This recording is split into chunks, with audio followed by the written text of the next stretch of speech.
चलिए शुरू करते हैं उर्दू ग्रामर। किसी भी ज़बान को सीखने के लिए सबसे पहले उस ज़बान का वर्ड यानी लफ्ज़ स्टॉक होना चाहिए और सही लिखने के लिए उस ज़बान का ग्रामर आपको अज़बर याद होना चाहिए। तो चलिए शुरू करते हैं उर्दू ज़बान की ग्रामर को।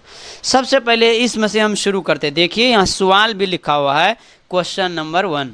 आप क्वेश्चन के हिसाब से भी इस सबक को सीख सकते हैं। मान लीजिए आपका सवाल आया उर्दू में कि सवाल क्या आया कि इस्म की तारीफ़ और उसकी किस्में मिसाल देकर के लिखिए।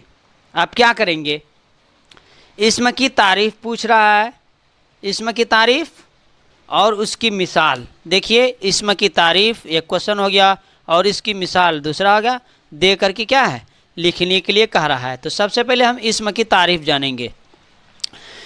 इसमें किस